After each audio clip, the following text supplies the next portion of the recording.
नमस्कार मेरे प्यारे विद्यार्थी। मैं संदीप कुमार हिंदुस्तान इंग्लिश पॉइंट में आप सभी बच्चों का आज एक बार फिर से हार्दिक स्वागत करता हूं, हार्दिक अभिनंदन करता हूं।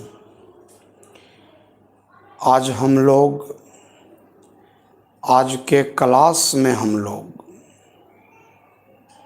प्रीपोजिशन पढ़ने जा रहे हैं। बहुत ही इम्पोर्टेंट टॉपिक सभी क्लास के बच्चों के लिए, 10th का हो, 12th का हो, 11th का हो, कंपटीशन का हो, सब के लिए इम्पोर्टेंट टॉपिक है। और सबसे इम्पोर्टेंट 12 और कंपटीशन के बच्चों के लिए है ये आपका प्रीपोजिशन। ठीक है, किसी प्रकार का कोई साहिल कुमार लिखा गुड नाइट सर। अरे गुड नाइट जो होता है वो सिर्फ एक ही बार बोला जाता है और वो भी सोने से पहले। तो अभी तो हम लोग पढ़ाना भी अभी शुरू किए हैं, अभी तो स्टार्ट भी सही से नहीं किए हैं। तुम गुड नाइट के लिए गुड इवनिंग करना है। अगर बच्चों, अगर आपको ये गुड मॉर्निंग, गुड इवनिंग और गुड आफ्टरनून और गुड नाइट वाला में कन्फ्यूजन है तो अभी के टाइम में आपको गुड इवनिंग करना है और लास्ट में आपको गुड नाइट करना है ना, वो सोने से पहले। तो प्रीपोजिशन बाबू हम लोग पढ़ेंगे। आप सभी बच्चे ध्यान से देखिएगा और अगर दिक्कत होगा हमारी आवाज़ सुनने में या बोर्ड पर क्लियर आपको दिखाई नहीं पड़ेगा तो आप कमेंट करना, ठीक है। प्रीपोजिशन को हिंदी में हम लोग संबंध बोधक अव्यय कहते हैं।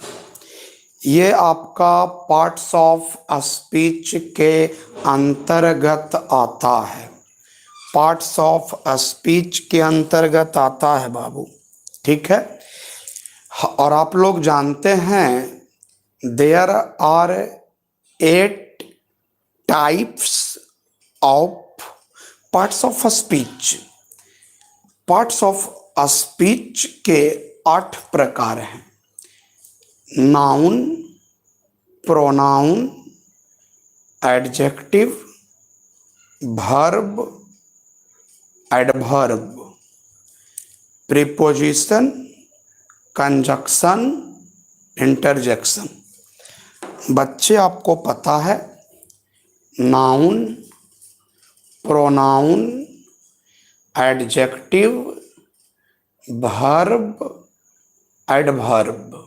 फिर से बोलूं, noun, pronoun, adjective, verb, adverb, preposition, conjunction, interjection.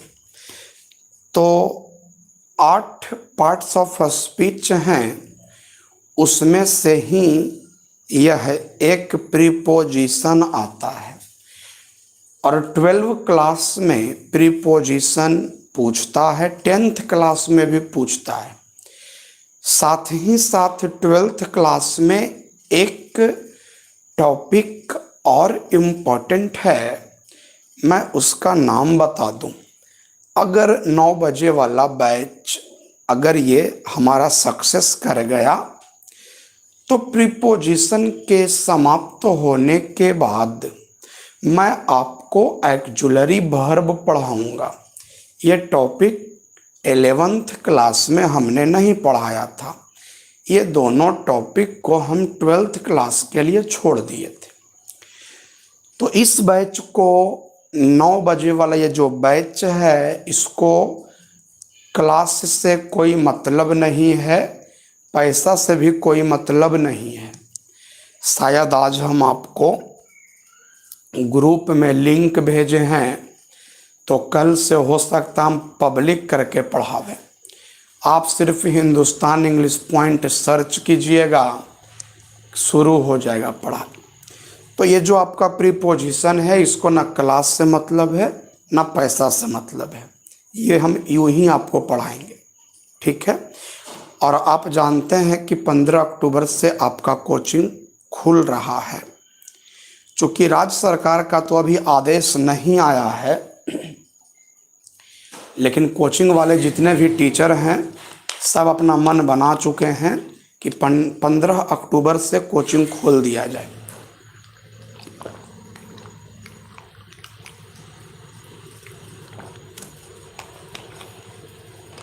तो हम भी कोचिंग खोल रहे हैं। अब अगर 15 अक्टूबर से पहले अब अगर राज्य सरकार यह बोल दे कि कोचिंग संस्थान बंद रहेंगे, तो बाबू खुलेगा नहीं, फिर तो बंद हो जाएगा। खैर देखिए, हम लोग हिम्मत करके खोल रहे हैं। अगर राज्य सरकार कुछ नहीं बोला तब तो कोई दिक्कत नहीं है, लेकिन अगर कह दिया कि कोचिंग संस्थान बंद रहेंगे, तो मतलब समझो बंद रहेंगे। तो हम लोग बाबू प्रीपोजिशन पढ़ रहे हैं, आप सभी बच्चे ध्यान दीजिएगा।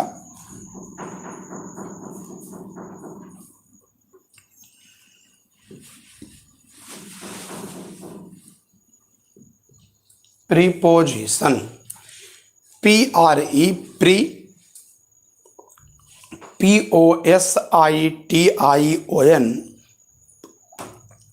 Position, preposition, PRE pre, POSITION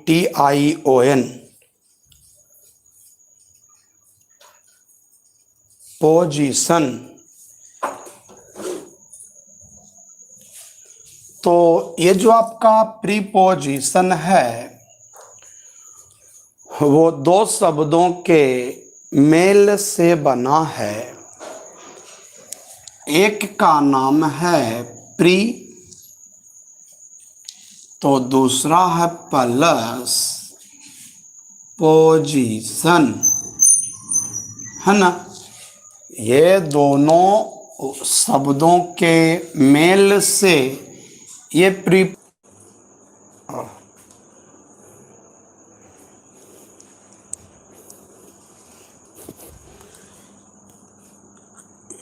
आ गया ना। तो प्रीपोजिशन इन दो शब्दों के मेल से बना है। एक का नाम है प्री, तो दूसरे का नाम है पोजीशन। प्री का मतलब होता है बाबू बिफोर, ठीक है। प्री का मतलब होता है बिफोर, और पोजीशन का मतलब होता है प्लेस। बिफोर का मतलब होता है के पहले, और प्लेस का मतलब होता है स्थान। मतलब स्थान के पहले, किसी स्थान के पहले, ठीक है। प्रीपोजिशन मतलब किसी पोजीशन के प्री में, मतलब किसी प्लेस के बिफोर में, मतलब किसी स्थान के पहले। तो इस प्रकार से हमारा डिफिनीशन बनता है, a preposition is a word. हमारा जो डिफिनीशन है बाबू वो है, a preposition is a word, A preposition is a word used before, A preposition is a word, एकदम आराम से बोलेंगे, ए preposition is a word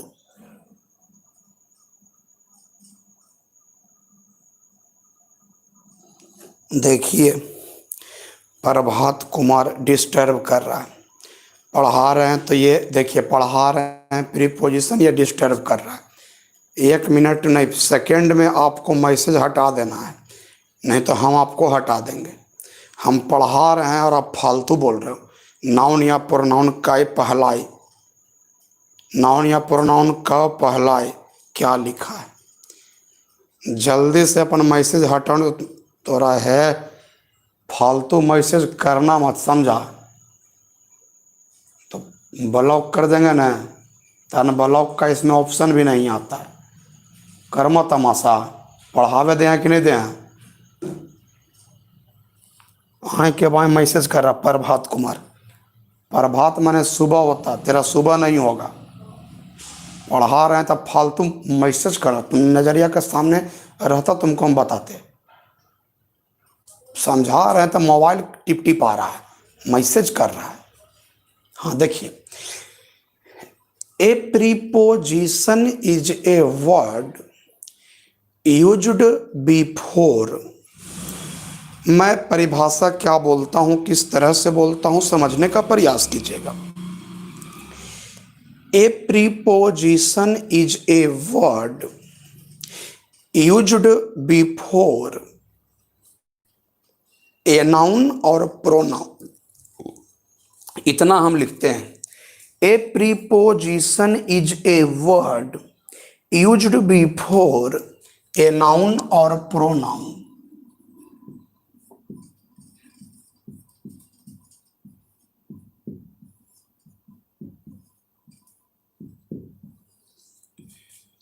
A preposition is a word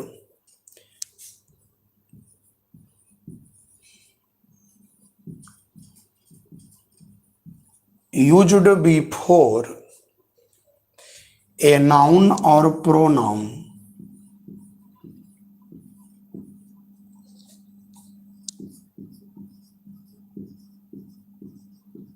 ठीक है ना। A preposition is a word used before a noun or pronoun to show its relation। क्या बोलेंगे? To show its relation with, to show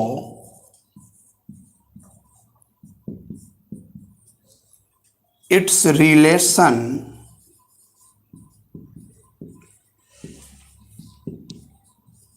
with the, to show its relation with the other words of the sentence।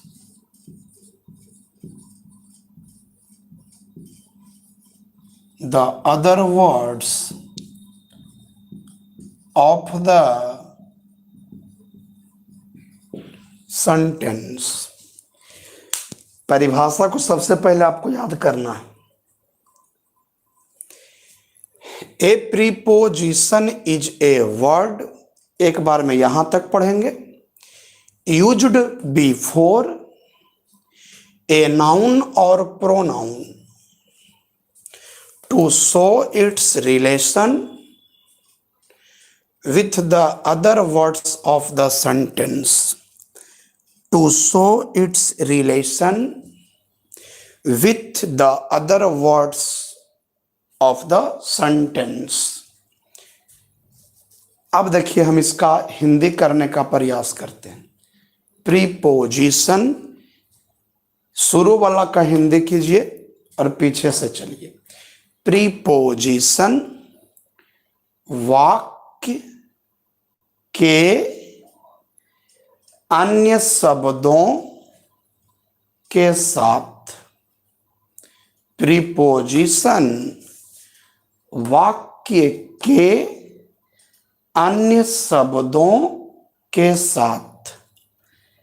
It's relation अपना संबंध, to show दिखाने के लिए, अपना संबंध दिखाने के लिए नाउन या प्रोनाउन के पहले प्रयोग किया हुआ, प्रयोग किया गया एक शब्द है। ठीक है, हिंदी समझ में आपको आ गया। प्रीपोजिशन वाक्य के अन्य शब्दों के साथ, प्रीपोजिशन वाक्य के अन्य शब्दों के साथ अपना संबंध दिखाने के लिए, अपना संबंध दिखाने के लिए नाउन या प्रोनाउन के पहले, नाउन या प्रोनाउन के पहले प्रयोग किया हुआ एक शब्द है। हिंदी देखिएगा,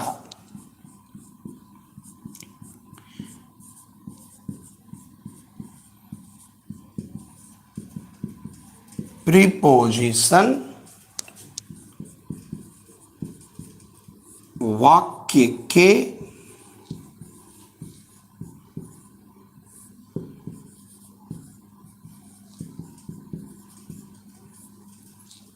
शब्दों के साथ, वाक्य के अन्य शब्दों के साथ, वाक्य के अदर वर्ड्स, अन्य शब्दों,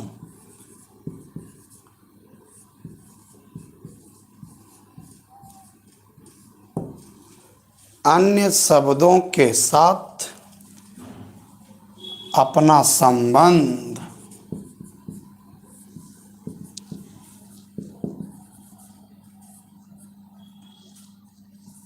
दिखाने के लिए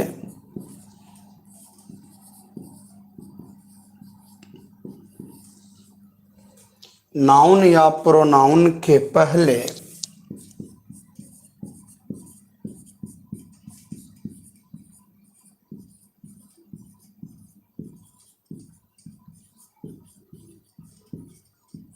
नाउन या प्रोनाउन के पहले प्रयोग किया गया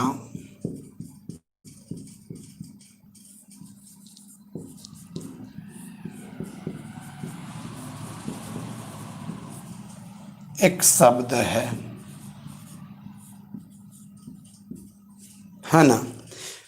मतलब प्रीपोजिशन जो होता है ना, वो किसी वाक्य में क्या होता है कि अन्य शब्दों के साथ एक सेंटेंस होता है।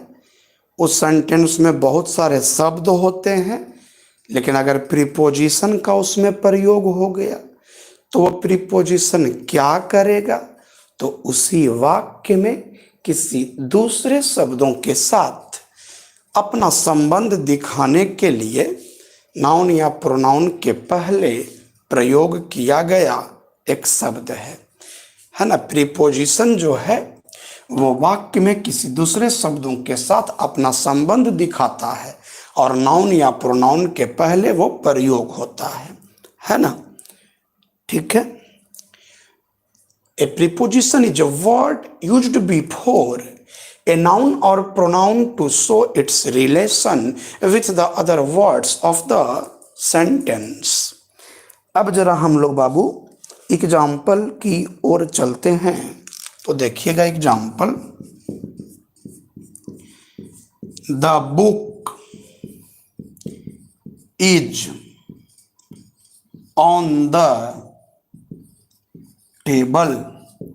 हिंदी क्या हुआ, किताब। हिंदी सिर्फ बोल देते हैं, हिंदी इसका लिखेंगे नहीं, हिंदी सिर्फ हम आपको बोल देते हैं। The book is on the table, किताब टेबल पर है। अगर हम आपसे ये पूछें कि द क्या है, आज थोड़ा समझिएगा, थोड़ा विशेष करके। और प्रीपोजिशन शुरू तो कर दिए हैं, लेकिन शुरू अभी हुआ नहीं है। ये शुरू होगा, आपको पता है कब? जब हम लिखेंगे यूज ऑफ प्रीपोजिशन। जिस दिन हमने हेडिंग दिया यूज ऑफ प्रीपोजिशन, प्रीपोजिशन का प्रयोग, तब आप समझ जाइएगा कि प्रीपोजिशन भाई शुरू हो चुका है।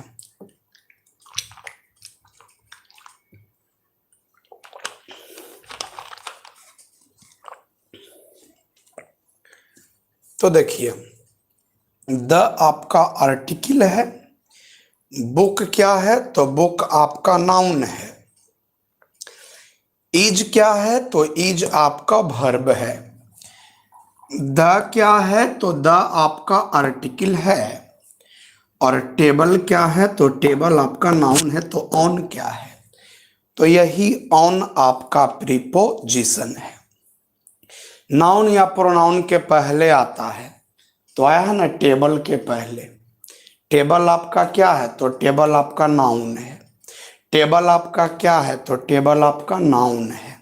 तो प्रीपोजिशन का प्रयोग होता है नाउन या प्रोनाउन के पहले। तो बाबू अगर आपसे कोई पूछ दे कि इस वाक्य में प्रीपोजिशन कौन है, इस वाक्य में प्रीपोजिशन कौन है, तब आपका जवाब होगा कि इस वाक्य में प्रीपोजिशन ऑन है। अगर आपसे कोई यह पूछ दे कि किसके पहले प्रयोग हुआ है, तब आप कह दोगे टेबल के पहले। वो तो सब कह देगा कि टेबल के पहले प्रयोग हुआ है, लेकिन आपका जवाब होगा नाउन के पहले कि प्रोनाउन के पहले। तो आपका जवाब होगा नाउन के पहले। ठीक है, और यह संबंध बतला रहा है। ऑन जो आपका प्रीपोजिशन है, वो जिसके पहले आवेगा ना, तो वो टेबल के पहले आया है। तो इस टेबल का संबंध जो है इधर किसी से बता रहा है। तो टेबल का संबंध किससे बता रहा है, बुक से। कि टेबल पर पहुंची है भाई, तो बुक है। ऑन अगर हटा दीजिएगा तो गड़बड़ हो जाएगा। मान लीजिए हम ऑन हटा देते हैं, तो the book is the table, मतलब किताब जो है वो टेबल है। किताब टेबल है, किताब जो है वो टेबल है, तो किताबा जो है हमारा टेबल है, ऐसे थोड़े होगा। तो इसको लगाना पड़ेगा, प्रीपोजिशन का प्रयोग आपको करना पड़ेगा। उसके बाद है I am writing with a pen.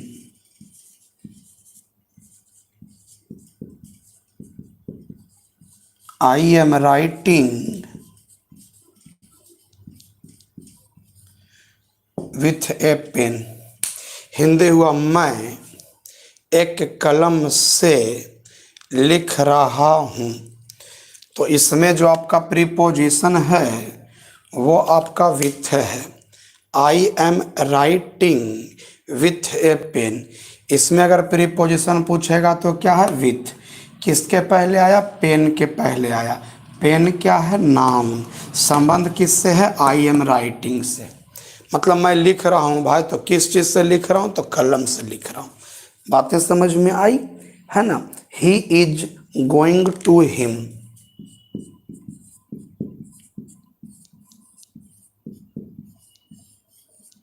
He is going to him, वह उसके पास जा रहा है। तो इसमें आपका प्रीपोजिशन कौन है, तो इसमें आपका प्रीपोजिशन बताओ कौन है। He is going to him, इसमें आपका प्रीपोजिशन कौन है, वह उसके पास जा रहा है। टू मतलब के पास, तो इसमें प्रीपोजिशन आपका कौन है, तो टू है। टी ओ टू है ना। किसके पहले आया, हिम के पहले। हिम नाउन है कि प्रोनाउन, तो हिम क्या है, प्रोनाउन है ना। I live in Patna,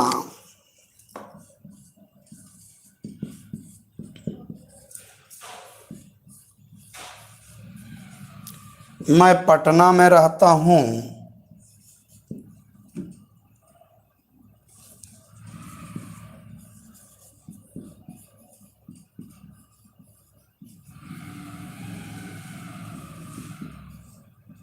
I live at Bihar Sharif, मैं बिहार शरीफ में रहता हूँ। इसमें प्रीपोजिशन कौन है, इन है। इसमें प्रीपोजिशन कौन है, एट है। ठीक है ना। आगे बढ़ते हैं। He jumped into the well,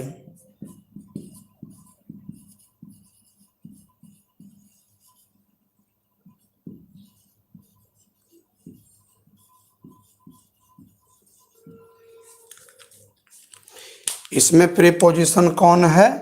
into है। देखिए समझिए, आई लिव इन पटना, मैं पटना में रहता हूँ। I live at Bihar Sharif, मैं बिहार शरीफ में रहता हूँ। ही जंप्ड इनटू द वेल, वह कुएं में कूद गया। इन मतलब में, एट मतलब में, इनटू मतलब में।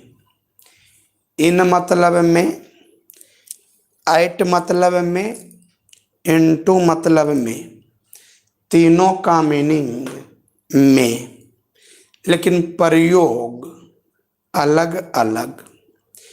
इसीलिए प्रीपोजिशन में कन्फ्यूजन होता है। बोल दिया कि मैं कुएं में कूद गया, तब में का इन भी होता है, वह कुएं में कूद गया। में का इन भी होता है, में का एट भी होता है, में का इनटू भी होता है। समझ गए ना? लेकिन यहाँ पर किसका प्रयोग होगा, उसके लिए हम लोग यूज ऑफ प्रीपोजिशन पढ़ेंगे, तभी जाकर कंप्लीट होगा बाबू। ठीक ना? तो अगर कोई बड़ा शहर में रहता है, आप सब जानते हैं, तो उसके पहले इन का प्रयोग होता है। और अगर कोई छोटा शहर में रहता है ना, तो उसके पहले एट का प्रयोग होता है। और अगर कोई बाहर से अंदर की ओर जाता है ना, तो उसमें इनटू लगता है। बाहर है और बाहर से अंदर गया, जैसे ही जंप्ड इनटू द वेल, वह कुएं में कूद गया। तो पहले कुइया के बाहर था ना, उसके बाद ना कुइया के अंदर गया, तो वहां पर इनटू का प्रयोग होता है। तो ये सब कन्फ्यूजन को दूर करने के लिए हम लोग प्रीपोजिशन पढ़ते हैं। ठीक है ना? अब आगे समझिएगा, यहां पर समझाते हैं।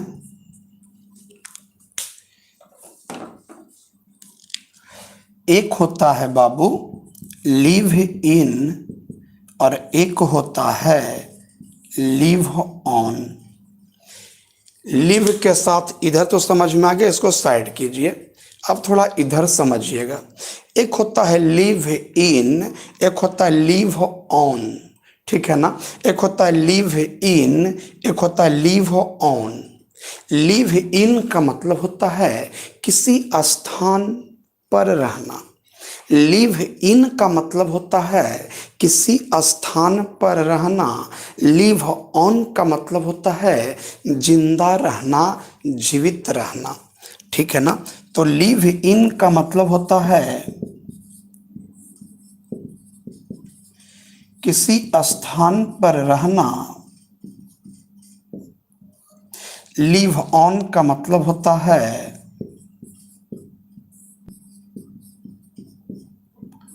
जिंदा रहना। ठीक है ना? इस बात को आप याद रखिएगा। अब अगर इसका हम एग्जाम्पल की ओर बढ़ेंगे, तो I live in Patna,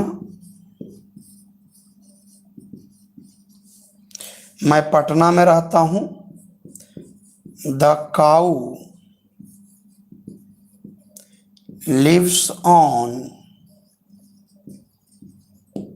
grass, गाय जो है वो घास पर जिंदा रहती है। The cow lives on grass, गाय घास पर जिंदा रहती है। ठीक है? उम्मीद करते हैं आपको समझ में आ गया होगा। तो बाबू जल्दी से अब आप स्क्रीनशॉट ले लीजिए, और समझ में अगर आपको आ गया तो कमेंट में आप यस लिख दीजिए।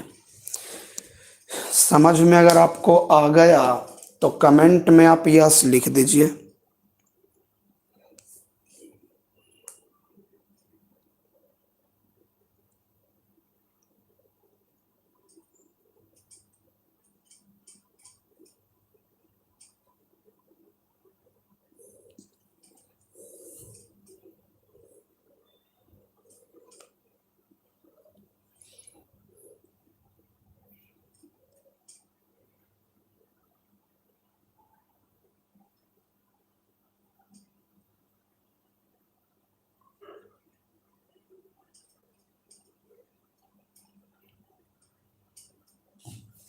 हो गया ना?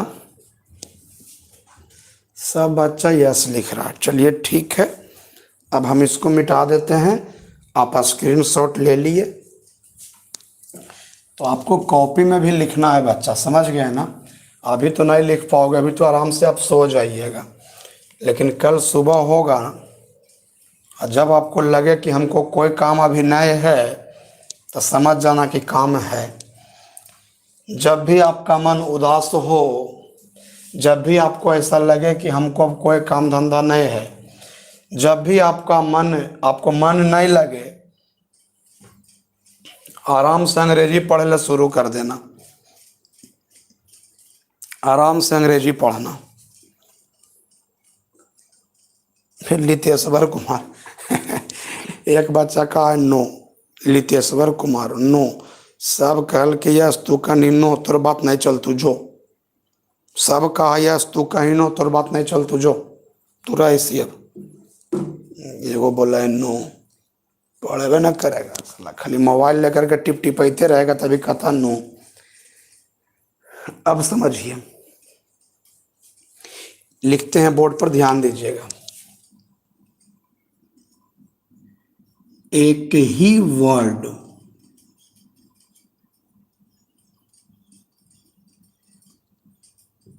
प्रयोग के हिसाब से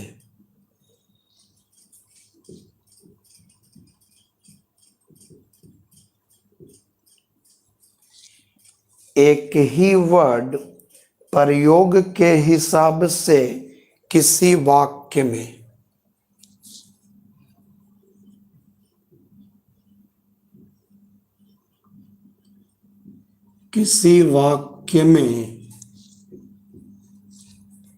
बहुत आराम से पढ़ाएंगे, स्लो मोशन में पढ़ाएंगे, फास्ट वाला काम हम नहीं कर सकते। एक ही वर्ड प्रयोग के हिसाब से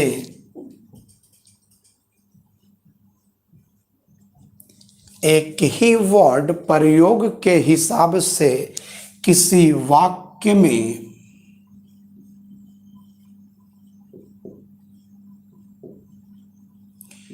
प्रीपोजिशन हो सकता है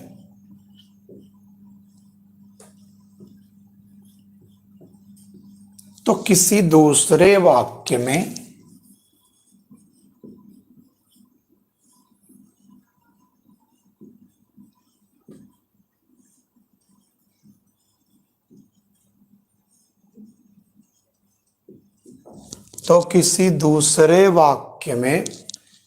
अन्य पार्ट ऑफ स्पीच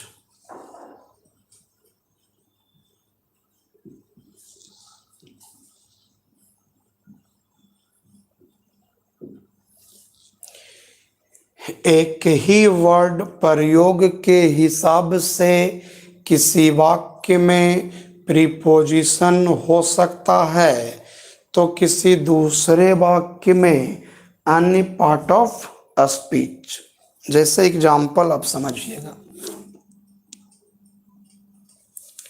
जैसे आप एग्जाम्पल समझिएगा, लेकिन पहले जो हम लिखे उसको समझिए। क्या लिखा है उस बात को आप पकड़िए। एक ही वर्ड प्रयोग के हिसाब से किसी वाक्य में प्रीपोजिशन हो सकता है तो फिर वही वर्ड जो है किसी दूसरे वाक्य में कोई दूसरा पार्ट ऑफ स्पीच हो सकता है। अब आप इसको एग्जाम्पल से समझिए। He is in the room, एक सेंटेंस ये लिखें और एक सेंटेंस लिखें come in. He is in the room, वह कमरे में है, तो यहाँ पर इन का मतलब में हुआ, तो यहाँ पर जो इन है वो आपका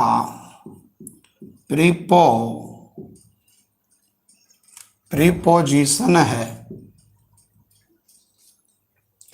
कम इन अंदर आओ, कम इन अंदर आओ, इन का मतलब अंदर, तो जब इन मतलब अंदर तो इन आपका एडवर्ब हो जाएगा। तो इस वाक्य में इन जो है वो आपका एडवर्ब है। अब अगर यहाँ पर आप समझिएगा, तो अगर इन मत बराबर में हो गया तो इन आपका प्रीपोजिशन हो गया, और अगर इन मतलब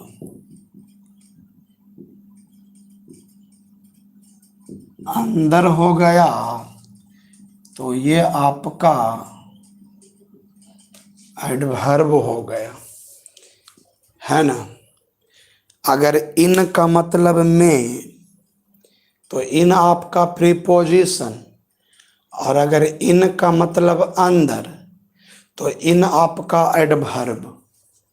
ठीक है, ये आपका पहला एग्जाम्पल, ये दूसरा example. He is in the room, वह कमरे में है। तो इन मतलब में तो इन बराबर प्रीपोजिशन, कम इन, अंदर आओ, तो इन बराबर अंदर, इन हो गया आपका adverb. I have not seen this before,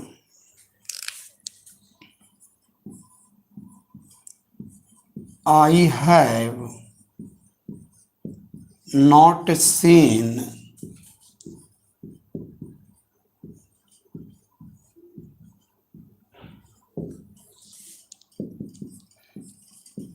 before. ठीक है, he stood before the gate,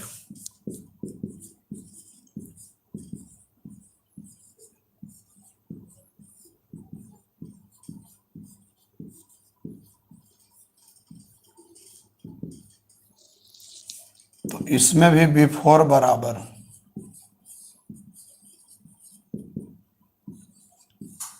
फिर है बाबू number 5, the train had started,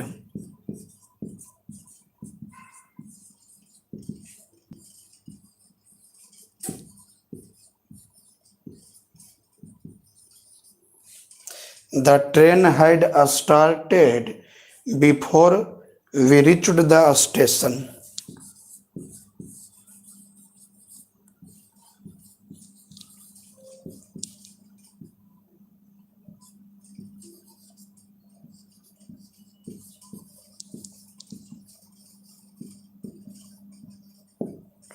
चलिए समझिए, बस 2-3 मिनट और ध्यान दीजिए, इसके बाद आज की कहानी समाप्त हो जाएगी।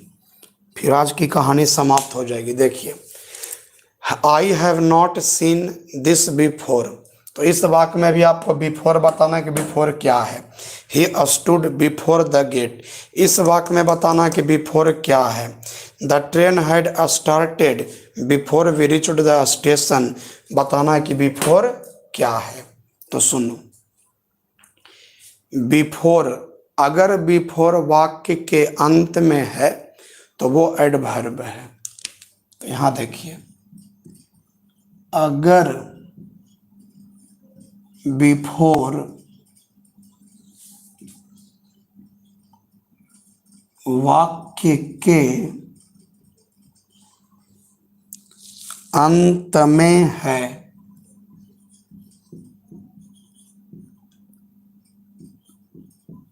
तो वह एडवर्ब है।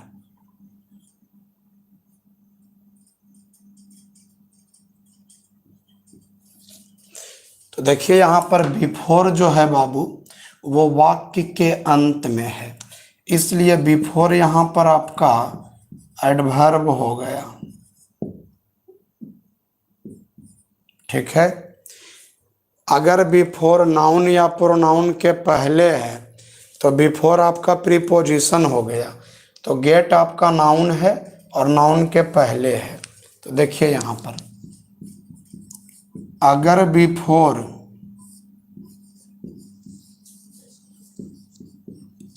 नाउन या प्रोनाउन के पहले है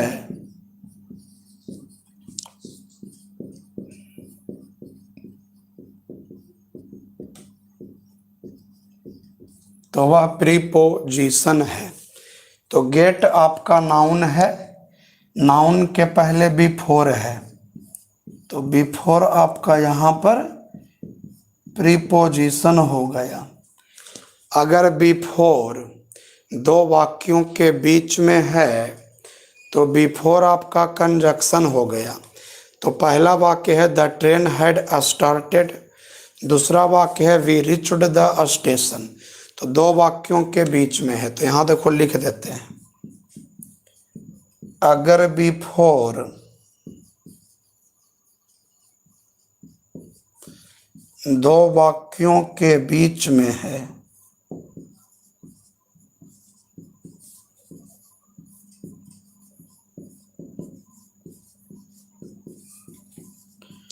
तो वह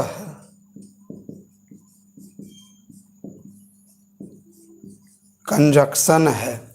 तो इस वाक्य में बिफोर जो है कंजक्शन है। अगर बिफोर वाक्य के लास्ट में रहेगा तो बिफोर एडवर्ब हो गया। नाउन या प्रोनाउन के पहले रहेगा तो बिफोर प्रीपोजिशन हो गया। और दो वाक्यों के अगर बीच में है तो बिफोर आपका कंजक्शन है। अगर इन मतलब में तो इन प्रीपोजिशन हो गया, और इन मतलब अंदर तो इन आपका एडवर्ब हो गया। तो बाकी विशेष आपका कल होगा। अब बच्चे आप स्क्रीनशॉट ले लीजिए और कमेंट कीजिए कि आपको समझ में आया कि नहीं। समझ में आया तो यस, नहीं समझ में आया नो। स्क्रीनशॉट आप ले लीजिए।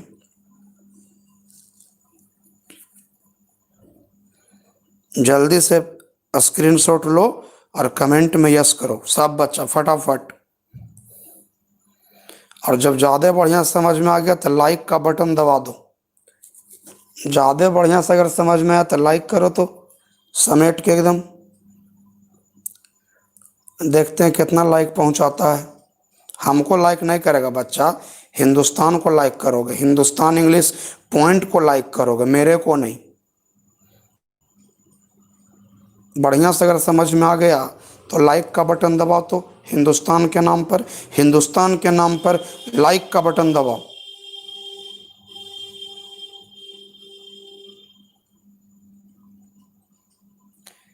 चलिए ठीक है बाबू, तो कल भर थोड़ा और पढ़ाएंगे, उसके बाद यूज ऑफ प्रीपोजिशन की ओर बढ़ेंगे और बड़ा विस्तार से मैं आपको बताऊंगा, ठीक है ना।